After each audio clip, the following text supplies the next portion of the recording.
I am delighted to introduce Shannon Lott as our plenary speaker today. She's currently the Natural Resources Deputy Director for the Michigan Department of Natural Resources and previously served as the Acting Director of Michigan DNR for much of 2023.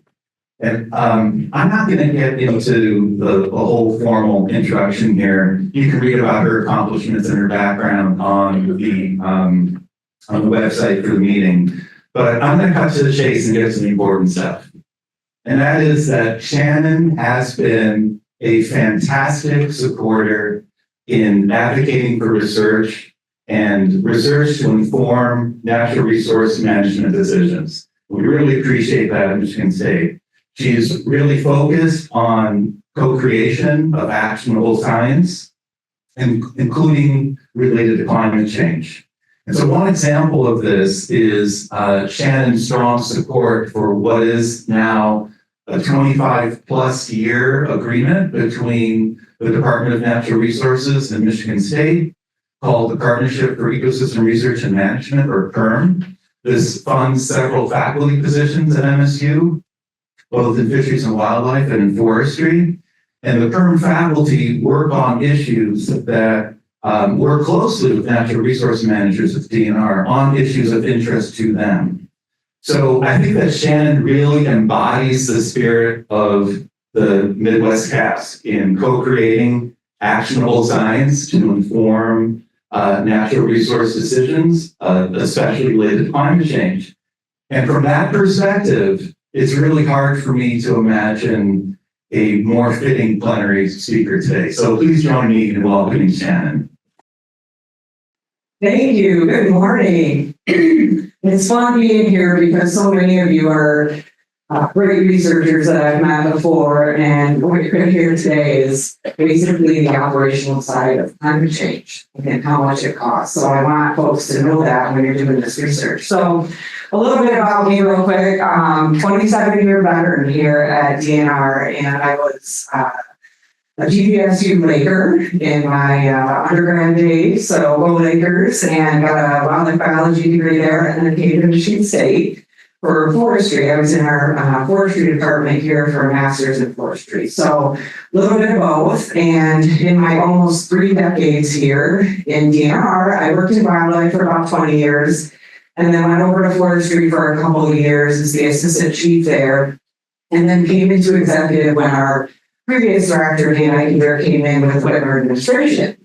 So probably the last 4 jobs I had, I really didn't want to do, but people said, we need you to do this. So you'll see that a lot in my career path. And when Eichenberg came in, he came down to forestry and said, you gotta come upstairs. Like, I need somebody that's been here and knows what's going on. I was like, absolutely not. I mean, I went from wildlife, and we have some wildlifers in here. That was like every day's crazy and no day's the same, right? No 2 days are the same. And I went to forestry, it was like trees. And I was like, I'm staying here forever. And then 2 years in, Dan was like, you need to come upstairs. So this is year 6 for me as the natural resource deputy. And then last year, many of you know, I was the acting director because Eichenberg left, and we had to fill that hole until we had a new director, which is now Scott Bowman. And he's been here since about late September last fall. So enough about me. I want you guys, if you have questions to ask, I'm going to talk about different agencies that we work with as well. And probably many of you are in the room. So don't be offended if I'm like, this costs too much money or whatever. So I'm just going to say that up front, just so that you guys know. But I do want to say how much I value this partnership. I wanted to say that right out of the gate. We get great partnership research from you, and we get great committees that actually do real work, right? When you're ever in a government organization and you're on committees, it's like you want to poke your eyes out with a dull pencil, right? But this is a very good working organization. So I really, really appreciate that. And I want to say thank you. All right. Let's start with, okay, I just threw this up here because I hate PowerPoint, and I wasn't going to do a PowerPoint at all, but I brought a bunch of pictures for you to see because I thought they didn't want to hear me talk for whatever, half hour without pictures. So The good thing about state government, we work with a lot of NGOs and the federal government, but we can be a little bit more nimble and quick than a lot of the federal government agencies. So we are able to, you know, if we have an idea, or I talk to Michigan State or any other university, like, hey, we really need this question answered, we need to get some money for this. We're able to, within a year, usually put in a proposal to the legislature to get some money for that, or move money around in order to do the work that we need. So that's one good thing on funding at the state level. And there's flexibility. So we have a lot of people that in our staff come to us and say, hey, we need to figure this out, or we need, you know, we need work on this, or we need another staff person to, you know, take on this new, like, for instance, $2 billion came into the Wi-Fi office in the state of Michigan. That's for high-speed internet. Guess how many applications we review on land easements for across state land? We're the largest landowner in the state. Hundreds of thousands of easements. So how many staff do you think I had to hire to do that? About five or six. So those changes, even though it's a good change, really affect our agency too and operations on the ground. And then I wanted to talk a little bit about this. So game versus non-game species. A lot of climate research is done on non-game species, right? We need more research, and this is my plea to you all, on game species. For my organization, where do you think my money comes from? Game, the game side, right? Hunting and fishing, whether it's a fish game species or a wildlife game species, right? Hunting and fishing licenses are the bulk of our agency's funding, and then we get a match from the federal government, which is called Pittman Robertson on the wildlife side and Dingle Johnson on the fish side, okay? We get very little non-game funding. We get that federal government money a lot of times to work on species that are endangered, or work on species that are threatened or in peril or about to be there. So we get that kind of money for that, but our operational money on the ground is really from the user. So I just want you guys to keep that in mind as you think about future research. All right. So what happens in our operational world when climate change hits? These are some of the major things that we have had to deal with that have cost us a lot of money, okay? Waterfowl migration changes, and we'll talk a little bit about that later on one of the research projects. We have to set dates for hunting seasons in Michigan, right? Well, we make recommendations, the Natural Resource Commission sets those dates. The Mississippi Flyway is the flyway we're in. They allow a certain number of days of hunting, and those days can be shifted. But guess which way they're shifting? Later, right? The birds are staying here longer because there's open water longer. Especially this last winter, right? There was like no ice. Anybody ice fish here? This year, right? So the other thing that happens is we lose revenue on ice fishing. We lost a ton of revenue on no snowmobiling this year. We lost a ton of revenue on, we had a ton of ski trails as well that people will utilize. Didn't come out and do that, of course, with no snow. So that's a huge thing. And then as there's open water, the waterfowl stay a little bit longer, right? So that means we have to look and shift our regulations, and we have to convince the Natural Resource Commission why we need to do that, okay? Fishing, we have a lot of relationships with our agencies out west too. And when you see them, I don't know, probably nobody here is like from a Western state, but when you see them struggle with climate change, a lot of states like Montana, I go fly fish in Montana, I talk to some of those guys, they actually close seasons because the water gets too warm. The salmon seasons actually close now. They cannot continue to fish because the water gets too warm in the summers. In most summers now, they have to close the season. It's crazy. I've been going out there forever, and it's like, I just never thought I would see that. And so what we're seeing here, and I'll talk a little bit about fish water temperature later, but I don't ever want that to happen. But I've had commissioners ask me, do you think we're going to have to close the fishing season? Well, we have about 36,000 miles of rivers and streams in Michigan. Montana has 3 major rivers. Okay, you've ever been to Montana. So it's a little bit different, obviously, topography than here. And then deer regulations. Deer is like my life, right? It's one of those things that as seasons change, we have a huge dichotomy in Michigan, right? So lower Michigan, we have really warming weather. Northern Michigan, with climate change, a lot of times it's not necessarily warmer all the time. It's like severe weather events, right? That's another thing that happens. So we had a ton of snow in the UP. 7 out of our last 10 winters have been severe. So when that happens, we lose about 40% of the herd on average there. And it's not necessarily, it is snow depth for part of the year, but it's how late the winter goes too, right? If it goes into April or May, we get a huge jump in May, which we never used to do, and now we do. The females that are pregnant, they run out of energy, right? To keep that all winter long, they'll choose deer yards over food. So they'll stay in the cedar deer yards and they won't leave for food, and then they starve. Fun fact, probably some of my other biologists in here, I used to work in the UP and snap femurs on deer to see if they starved or not. So how you know if you ever do this is it will look like the bone marrow inside will look like strawberry jello. So if it's dark red strawberry jello, they have starved, and their bone marrow amount had been probably down to less than 10%. Okay. So I've done this for years, even in the field, and now we have folks, now that I'm in the executive, we still have folks that are constantly saying, this is a huge deal in the UP, right? We deal with this a lot. And then logging. We have 3-year contracts on logging here in Michigan on the state forest system.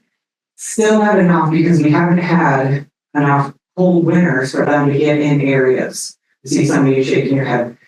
If there's no freeze, then they can't get in some of the lowland areas we need to have cut, right? Like lowland ash and some of the other areas that we still need to get to manage the state forest system. So we have heard it from the industry. I meet with the industry quarterly, the entire forest products industry heads, they call in on a conference call with me, and I hear about what are the issues, right? Operationally for them. When they can't log, then they start laying people off. Then they start closing mills. If any of you live in the UP, you probably saw Bessie just closed as well. So all of those have a chain reaction into state government because then we can't sell sales.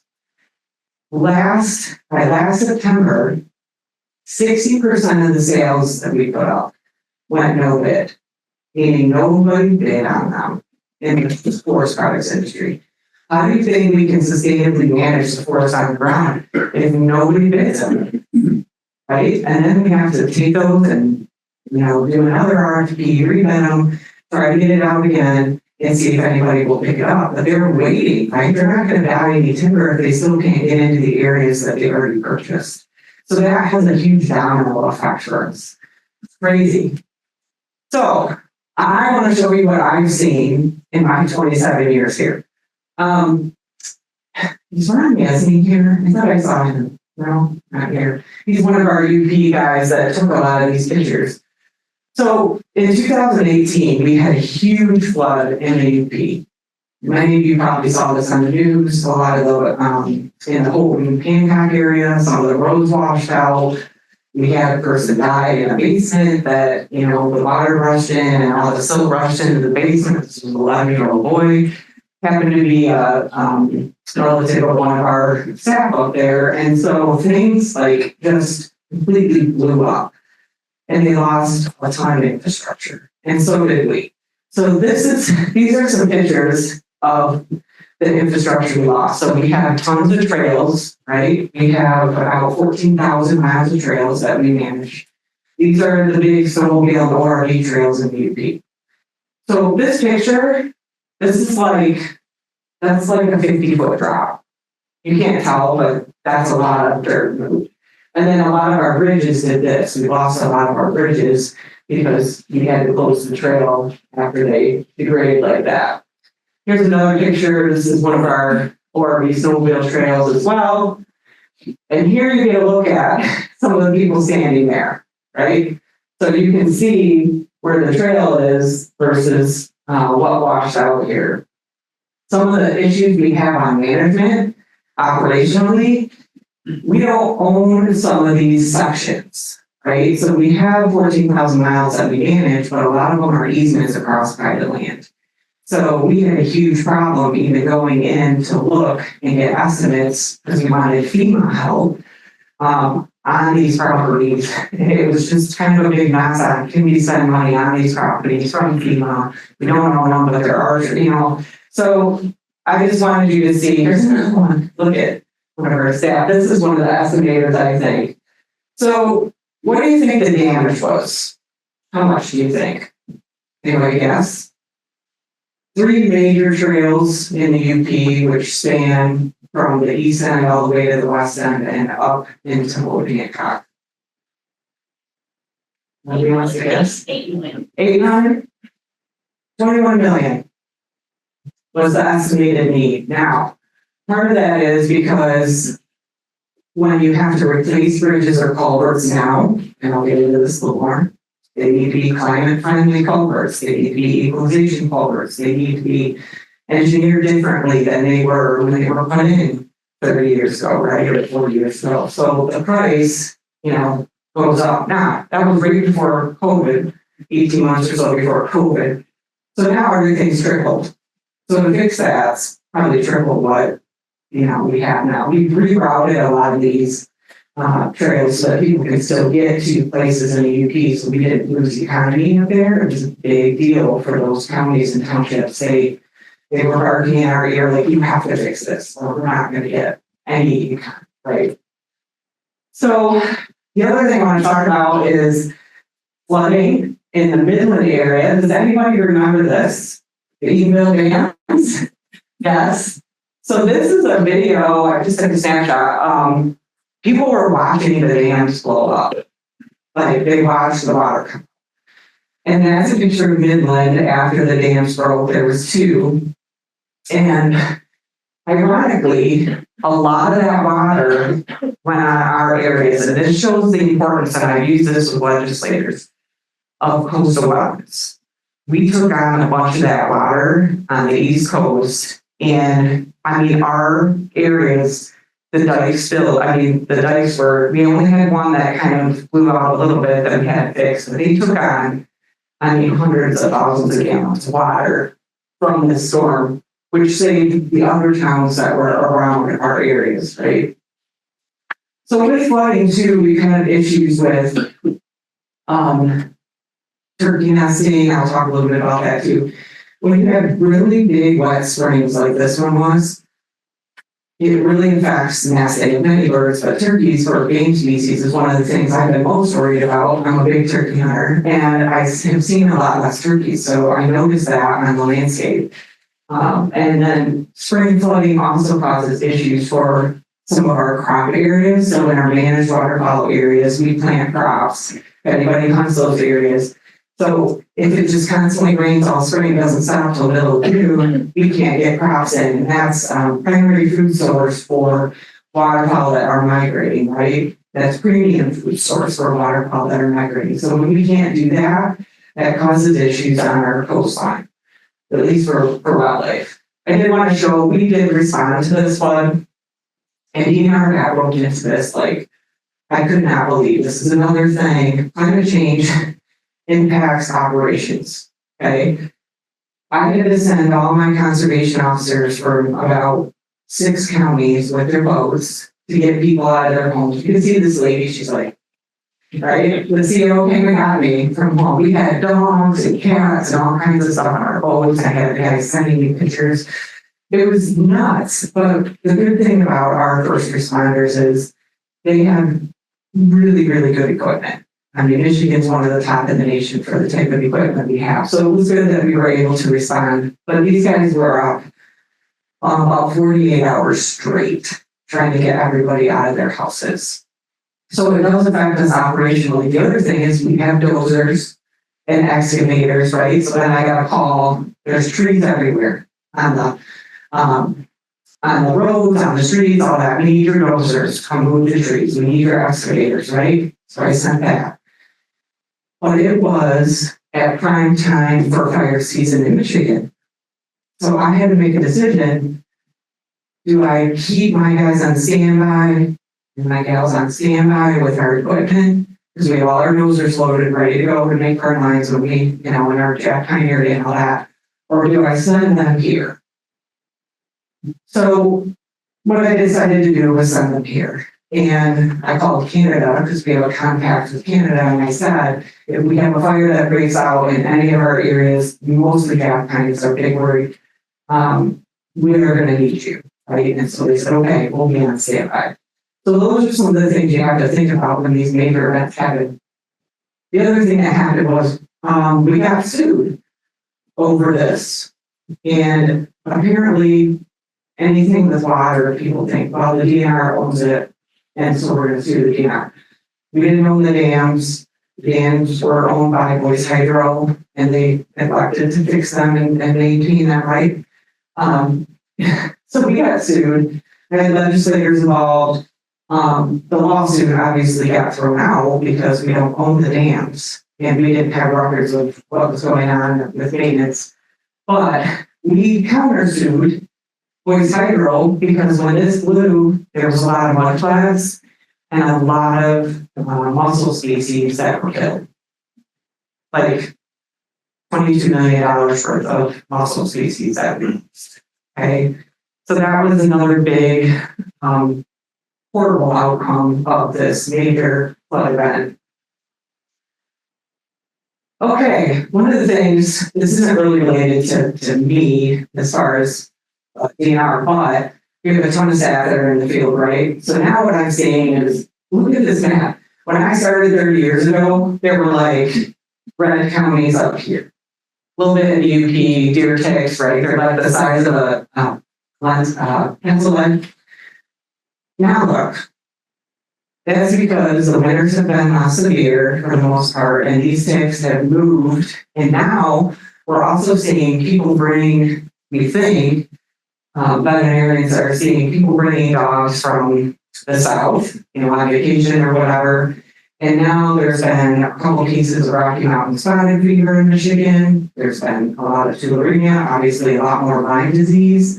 I mean, almost everybody that gets bit now, all of a sudden, bam, gotta be on antibiotics, and it's nuts. So I know you guys are outside a lot. Make sure you wear your spray, and I duct tape my ankles, my pants around my boots now. Never used to do that.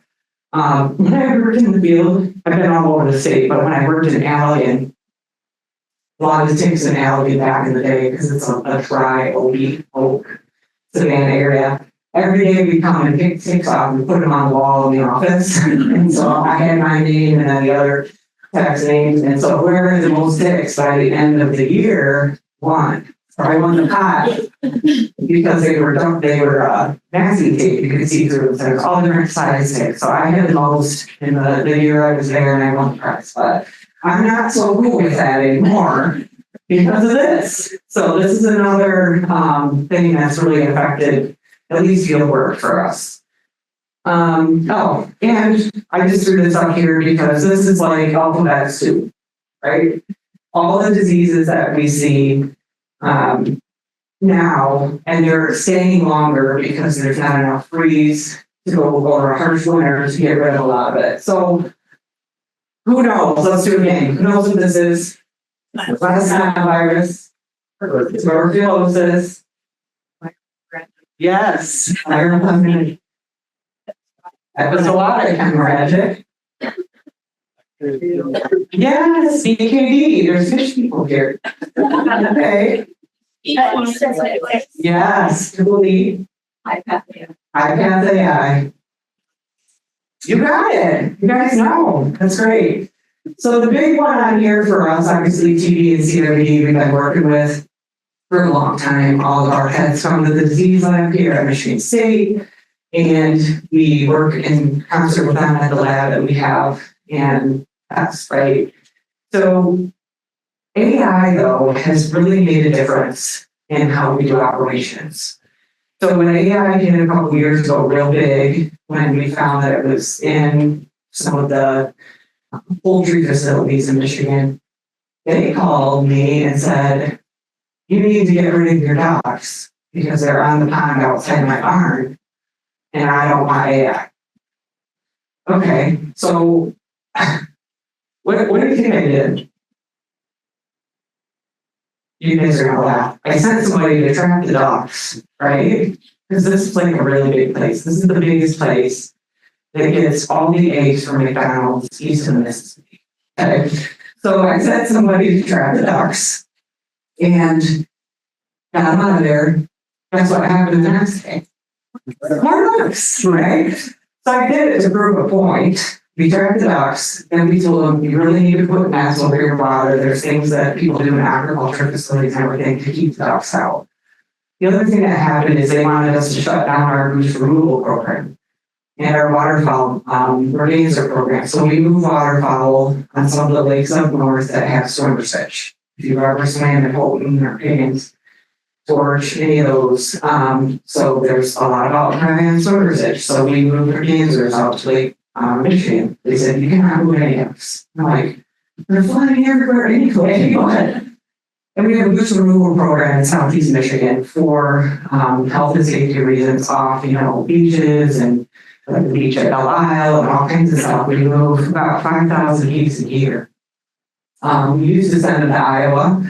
Iowa doesn't want them anymore. So now we try to move them to like the West UP or whatever. I tell my staff they probably need the truck back, but oh well. I mean, at least we're showing that we're making progress. So every time we deal with a disease in big money operations, which aren't DNR, right? We're talking corporate commercial operations, it affects us because they want us to change our management based on that. So this disease has been staying here. I mean, the last 3 years since we've had this mild winter, it's been staying. And I think this year there were 6 or 7 poultry facilities in Michigan. If anybody tracked that at all this summer, 70 million birds were put down because of AI. So it makes a big, big difference. All right. Another big thing that happens is we categorize water in DNR, right? Cool water, cold water, warm water. Why do you think we do that? Fish, right? So we raise fish. We have 6 state fish hatcheries, and we raise cool water fish, cold water fish, and warm water fish, right? And we also had, and Michigan State helped with this, water withdrawal tool that was created over the last decade that was a model that identified every stream in Michigan and gave it a label, right? So we know where the cool water is, the cold water, and warm water. Now, if it's a cold water stream, Eagle, used to be DEQ, Eagle, are there any Eagle people here? No? They regulate wells, the digging of wells, right, for farmers who put wells in to water their crops. Cold water streams now, because they have trout and what we call big game species fish, they're not able to dig any more wells in a lot of these areas. So farmers got really upset over this model. And I've been out twice this summer with landowners in Southwest Michigan that are potato farmers who do you think they give most of their potatoes to? Take a guess. Oh. No. Lay's potato chips. So I've been out twice with them because they're saying we need 4 more wells right now that we need to punch in the ground in order to water the potatoes. Potatoes is a crop that take a ton of water. And so they are regulated, right? There are well caps that shows how many gallons they use and they have to report that to Eagle. But when I went down there and said, well, what happened was there was trout in one of the rivers and or streams, and I said it was wrongly identified as a cool water stream and it needs to be a cool water stream. And you would have thought, I don't know, I thought somebody's right or wrong, but boy, did I get it from the farmers down there. But I was trying to do what was best for the resource based on the water temperature, right? So we'll talk a little bit about that in a minute, but so forest composition. This one's a big one, close to my heart, because when I was in forestry, I started to notice this, okay? Who knows how often we go into compartments in the state forest system? Every 10 years, yes. So I have foresters that have been here over 30 years, and they started to talk to me when I was in forestry as the assistant chief. They said, something's going on. I did the same exact prescription I did 30 years ago, and I didn't get what I got 30 years ago. And they literally were very upset about, because when you have a cadence and you go back into the same stand, you've been there 3 times in 30 years, right? And you're used to doing a certain prescription that gets you the outcome you want. It's not working. So what they were seeing is species that are more opportunistic come in, and species that can't take as much feed, or the soil's dried out more, they aren't coming back. So tons of red maple. I mean, if you go to any of our clear cuts, the majority of them, you're going to see red maple. Okay, so my foresters are worried about that. It changes how we work operationally, so we're trying to figure out what's going on and then how we can mitigate that. The other thing is mortality. We have a lot of mortality in our planting operation. We do some natural regen, but we also do planting. We now use drones to go look at the fields that were planted, the stands that were replanted, to see with infrared to see which trees lived and which died. We do it just on foot, right? So we got 4.6 million acres. That takes a lot to monitor. So now we send a drone out, tells us if we need to replant or not, which is quicker, but still costs money to replant. How many trees do you think we plant a year? 6 million. So it's a lot if you have to replant some of these stands. The other thing is deer numbers have really changed as well in a lot of parts of the state. They're getting a lot higher. We're losing hunters. The deer are responding to that, obviously, and they're responding to different changes in forest composition, and they're blowing up now. Not in the UP, we talked about that. They're kind of going the other way with winter severity. But down here, we had the worst year of deer damage in my career last summer. We had to hire tons of seasonal employees. We usually hire about 50 seasonals in my life. We had to double that last year because 18,000 deer damage permits were issued in the summer. Now, those are called summer kill permits, out of season kill permits that they can use for crop damage. How many do you think the farmers actually killed? Yes. 3,000 out of 18,000 permits. So operationally, I put a bunch of money into this issue where it was a very droughty summer. Remember, last year was very dry, and the deer went bananas on these farms. And then we issued all these permits, hired all the staff, and like hardly anybody uses them, which just drives me nuts. So I went and met with the Farm Bureau president because I was not cool with that. I said, if you're going to call me and tell me to hire a bunch of staff to do this work on the ground, then you better utilize the permits, right? The other thing that happened in that drought last year was we had a bad fire season level. So there's always a level of danger, right? So bad that we haven't seen since the 80s. I talked to the governor's office about doing a proclamation, a urban ban proclamation. The last time we did this was in the 80s. So it kind of freaked me out a little bit because like it was right before the 4th of July. So there would have been no fireworks, no bonfires, nothing. Like camping, you know, we had 98% of our campsites full last year for the summer. So I'm thinking, if you can't even have a campfire, this is just going to be terrible, right? So that was a big eye-opening thing for the governor's office, which was good, right? They noticed that the climate was super dry. We've got an operational need that we're going to have to address. Now, we got some rain like 2 days before July 4th, so we didn't have to do it, but it was really, really close. And one more thing I wanted to add before I leave this slide is Gary Roloff's here, and we are doing research, what we call the Walters Roloff research, Very long-term project on forest regeneration because a lot of these areas have changed. We're trying to figure out what's coming back, and then the deer browse is causing a change in composition as well.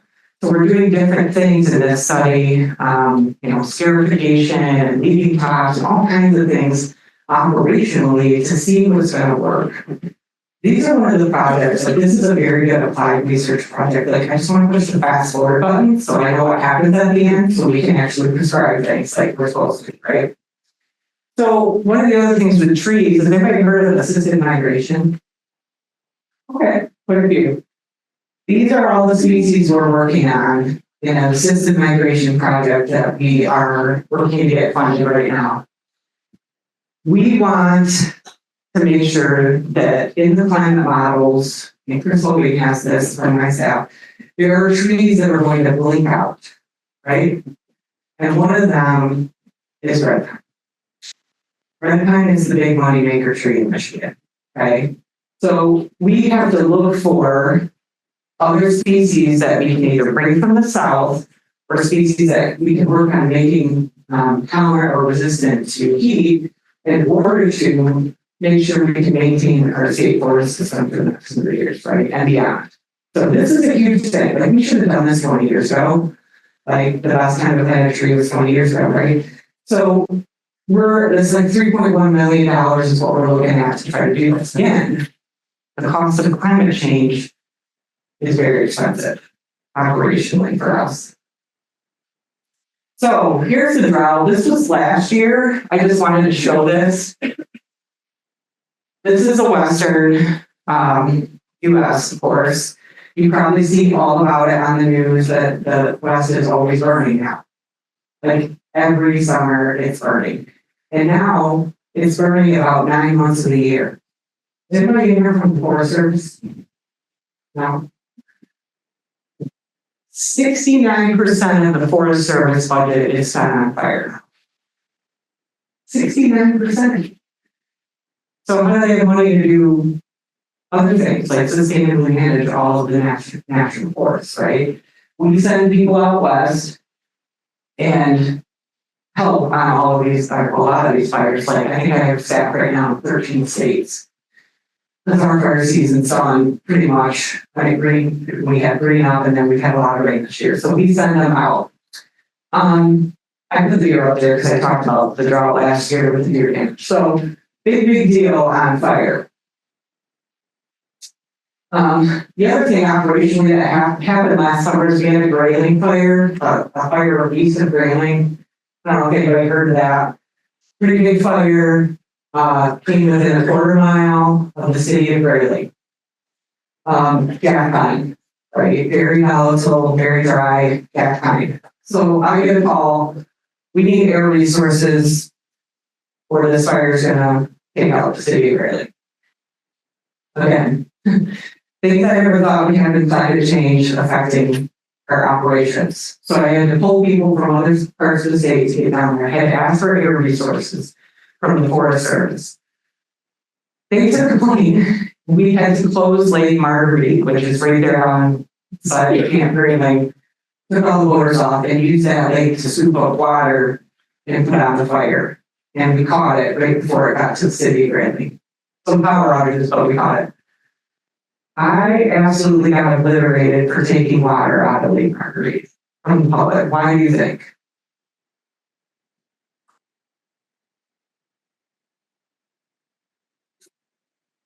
PFAS. There's PFAS in there. Remember all of the military encampments in Michigan have had all this PFAS news, right? And Lake Marguerite is one of those. So because it took water, Lake Marguerite put it on fire, saved the city of Grayling, by the way. I got obliterated. I got called to the Senate. So those things, operationally, it blows my mind. Like the parts for million of what actually went on that fire from that water is just minimal, right? But people came unglued and then called their legislators, who then called me. But I said to the legislator, the next closest lake, Home Lake, if my planes had to fly there and get water and come back, hour round trip, you would have lost the city of Grant. So you have to pick your battles, right? Doesn't mean they necessarily agree with me, but I thought it was good. So how do we keep up, right? I've just told you like all the crazy problems that we have to deal with on the ground because of climate change that I've seen in my last 3 decades. We have to prioritize funding better, right? A lot of times climate work gets put on the back burner if you've got other things that need, like deer research or CWD or something else that legislators really want. And the climate work, they don't necessarily understand yet how important it is for our operation. I probably need to give this presentation into the legislature. And then we talked about game versus non-game, where our funding comes from. Many of you probably heard about RAWA, the legislation we hope gets passed in DC, because that will help on the other side of the coin where we can do a lot of work that needs to be done on non-game that we can't necessarily pay for. A lot of other folks are doing that, but the species here that we need to pay for aren't getting looked at as much. And then staff capacity is limited. So what happens is, in many organizations, we're like, oh, here's an issue. There's solar farms wanting to be sited. So here's the biologist in West Michigan. So here, look over this. Like, they don't know what they're supposed to be looking at. Or here's the new DSL lines that get going. You're the biologist at the east side of the state. Here, look at this. 5,000 applications coming. You're supposed to do that on top of all the rest of your work, right? Or, we're dealing with climate change. We need to change deer regs now. Go look at all the winter severity data from 20 years ago to now because the commission wants to know. And you're the UP biologist.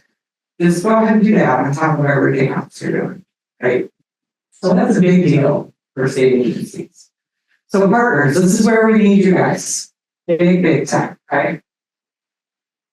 All right, real quick, I just wanted to highlight some of the projects because you guys have been great, and these are a couple projects that were funded. I'm not going to read all this. There's a lot of words on these slides just to make sure I'm telling you correctly what happened in these research projects, but like I said, I hate PowerPoint, so I didn't want to put this up here because people read the slides instead of paying attention to me, right?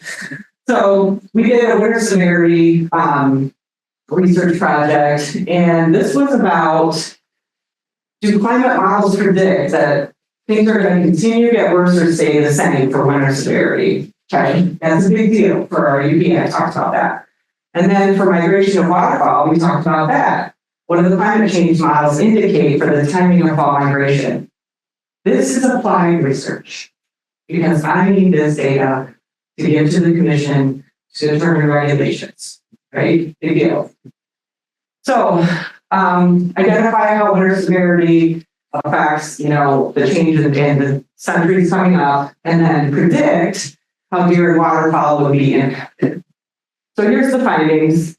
Winter severity is categorized as snow depth over 12 to 16 inches. And then they're important drivers in the UP. We talked about that. And these are the climate model predictions. 2040 to 2060, moderate to small reductions. And then 2080 to 2100, large decreases in winter severity. When I saw that, I was like, God, right? I don't have to deal with the UP deer hunters that are mad about the snow anymore. If this happens, right? So there's a bright side to this one. So waterfowl findings, their winter severity is over 1 inch snow and freezing nights, right? Triggers migration, we talked about that. Now, the models predict the shift is going to be 12 to 19 days by mid-century and 23 to 40 days by late century. That's over a month. You might lose the whole first month of season, which is October. Big deal in Michigan for waterfowl hunters when October comes. So it varies by species as well, which you would expect. And then they're going to migrate as far south, right? To stay in open water. Because open water is coming farther north. So we provided this climate research. I'm going to laugh about this. We provided this climate research to the Deer Management Initiative teams at I don't know if you heard about it in the news, the Natural Resource Commission put together some deer teams this winter, February, March, to help inform them on deer regulations that people might want. We gave them the data.